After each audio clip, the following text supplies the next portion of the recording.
இப்போ lockup death பிரச்சனையை எல்லாருமே கையில் எடுத்துட்டாங்க. அப்போ முக்கியமான பார்ட்டி ஒன்று இருக்குது, அவங்க எடுக்காங்களா? எப்படி எடுக்காமல் இருப்பாங்களா? அவங்க எடுத்திருக்காங்க. எடுத்தது மட்டும் இல்லாமல் டென்ஷன் ஆயிருக்காங்க. பிரச்சனையை எடுத்து பேச வரையில் பர்மிஷன் கிடைக்கலன்னு டென்ஷன். யாருக்கு எதற்காக பர்மிஷன் கிடைக்கல, என்ன டென்ஷன் ஆகி பேசியிருக்காங்க?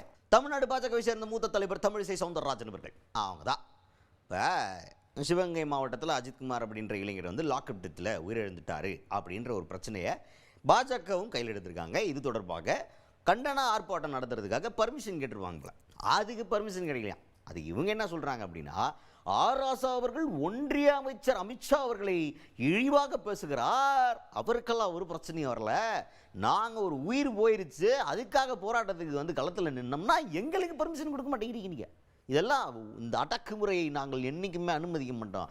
எவ்வளவு நீங்கள் பிளான் பண்ணாலும் சரி, நாங்கள் ஒருபோதும் உங்களுக்கு விட்டு கொடுக்குறதா கிடையாது. ஃபுல் ஃபோர்ஸில் இறங்கி போராட்டத்தை பண்ணுவோம் அப்படின்ற மாதிரி பயங்கர ஃபோர்ஸாக பேசியிருக்காங்க தமிழிசை சவுந்தரராஜன் அவர்கள். எதிர்க்கட்சிகளுக்கு போராடுவதற்கு உரிமை இருக்கிறது, எதிர்க்கட்சிகளின் குரலை எழுப்புவதற்கு உரிமை இருக்கிறது.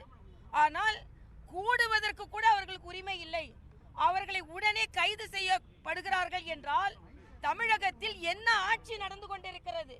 தமிழகத்தில் யாருக்கும் பாதுகாப்பு இல்லை.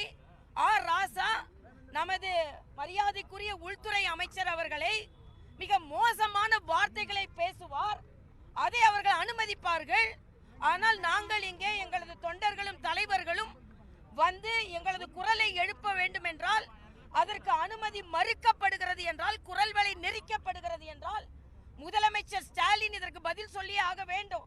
இந்த அரசியல் கட்சி தலைவர்கள் மட்டுமல்ல, இன்னைக்கு மடப்புறத்தில் பார்த்தீங்கன்னா ஒரு காவலாளி அநியாயமாக அடித்து கொல்லப்பட்டிருக்கிறார். காட்டாட்சியா இங்கே நடந்து கொண்டிருக்கிறது. அதனால் எங்களால் எதையும் நாங்கள் அனுமதிக்க முடியாது. எங்களது